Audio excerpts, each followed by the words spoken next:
Hey everyone, welcome back to another Grimgar video. We've been making videos talking about the harshness of living in Grimgar, and today we're finally gonna get past the first couple weeks of Grimgar and actually go out into the world of Grimgar. And what would happen if you decided to say f it and go live out in the woods. Before I even actually begin this section, I should probably mention that the town of Alterna is a militaristic town and is a place where people stay specifically because it's a good spot for military use. The occupation of this town changes every couple years or so, just like places like Deadhead Keep do. As a matter of fact, if you're someone who is like a merchant in Grimgar or just living there in general just to have a place to stay, you could get attacked by orcs, goblins, and other undead armies and whatever, and just lose the town and possibly die while it's being sieged. Technically, you're not even safe in the town, but everything outside of the town is not really much better. If anything, it is probably worse, if I'm being honest. And quite frankly, if you're on the continent of Grimgar, you're probably never gonna find a spot that is really passably safe. The closest thing to actual safety I could find in the story is probably the hidden village that is so incredibly top tier in terms of like combat efficiency that most things do not try to mess with the village because they're full of samurais, and these samurais have trained characters like Soma, for example,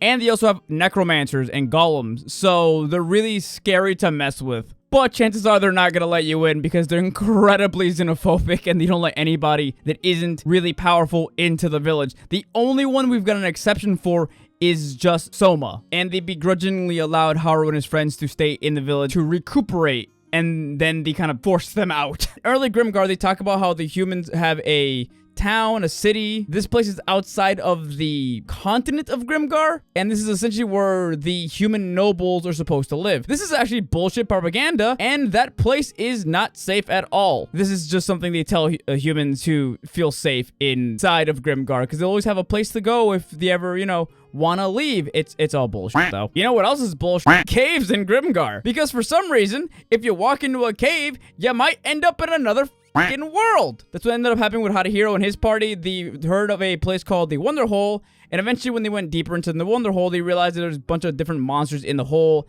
and eventually found other holes that led into other worlds and universes. Which, by the way, if you guys want me to go into detail of how these universes and worlds are all connected, I can make a video on that in the future. For the record, we don't have every single bit of information on this topic, but I can actually make somewhat of an educated video in the future. So anyway, if you decide to, say, spend a night in a cave and stay out of the rain, for example, you might just end up in an entirely different world where you don't need to eat or sleep, and you don't age. And if you do find a way to sleep, your nightmares will become reality. Fucking Pirano. And let's say you decide, fuck it, I'm done. I just want to go live in nature and just become a hunter because they get a bunch of survival training and they can survive by themselves out in nature. You're still going to have a huge chance of getting attacked by normal animals in Grimgar. Characters like Jesse actually started living out in the woods by themselves for a long time. And he had years and years and years of training as a volunteer soldier, and he still got jumped by a bear in the woods. The Grimgar bears are interesting because if you know anything about hunters, they're trained to have higher senses than a lot of other classes in Grimgar. And this bear did sneak up on Jesse. The only thing is that Jesse smelled it at the last second. Either way, it got a lot of hits on Jesse and almost killed him. So Grimgar bears have evolved to the point where they can sneak up on trained volunteer soldiers. Needless to say, this would probably imply that a lot of other animals in Grimgar have also evolved to deal with the world of Grimgar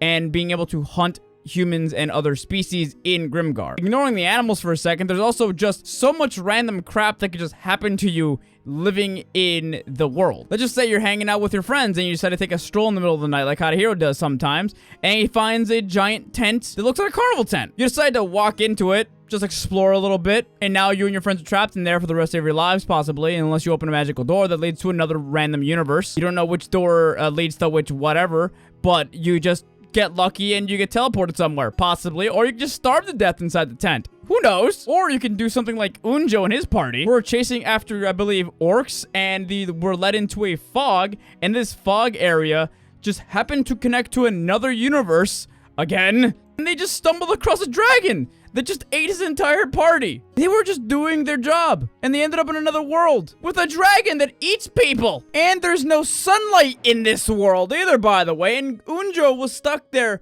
for years and years by himself. So imagine going into a fog, chasing after people that is your job to kill, basically. Now you're stuck in another world, and your friends are being eaten by a dragon, and in this world, There is no sunlight whatsoever, and you're stuck there now. This world also has roaming undead, poisonous bugs that can one-shot you, a town full of people that the only way they know how to make money is from stealing it from other people, but the rules of the town only allow you to steal from each other's corpses if the person that got into a fight with you swings first. So what they're gonna do is annoy the shit out of you and throw rocks at you until you start swinging at people, and then they all kill you to take your stuff. And thanks to random luck, you're stuck there most likely for the rest of your life, unless you want to go through that entire tunnel full of fog that had a dragon in it to get back to Grimgar, or you go to the other side of the fucking place and go through the poisonous tree lines full of super highly poisonous bugs that get one-shot you, like I said earlier, and try to go through that hole that leads into another world full of fucking giants. And lastly, don't forget that you have other volunteer soldiers that are completely willing to throw you under the bus specifically to get ahead of you in the world of Grimgar. The community in Alterna that builds up volunteer soldiers specifically build them up in a way that it feels very, very toxic. They make them compete for attention and for the right to say that they did something first. So if you say, find something that's unique in the world, you can get robbed by your volunteer soldier friends. They can just take credit for it, like the Tokis tried pulling. Hadahiro and his friends found a magical hole that leads to another world, and the Tokis try to take the credit for it. Why is this such a bad thing? Essentially, if you have more like things that are impressive on your resume as a volunteer soldier, people will take you more seriously and hire you for more jobs. And if you're someone who just started as a volunteer soldier and you find something really impressive, having that on your resume could give you the chance to ask for more money and being able to say, I'm the one who found the magical glory hole. I meant to say, I'm the one who found the magical hole to another world that brought in so much profit, so maybe I should get a little extra in my paycheck. Could actually be something very valuable to a volunteer soldier. Let me know if you guys can come up with more things that happen in Grimgar that are not so much fun to deal with as a volunteer soldier. I'll make sure to put them in the next video. But that's it for today. If you guys enjoyed this video, please hit the like button, share, tell me in the comments down below. And do not forget that I live stream on Twitch and my secondary YouTube account on Tuesdays and Thursdays from 3 p.m. EST till 7 p.m. EST. Please follow and subscribe there. Thank you for watching. I'll see you guys in the next video. Bye!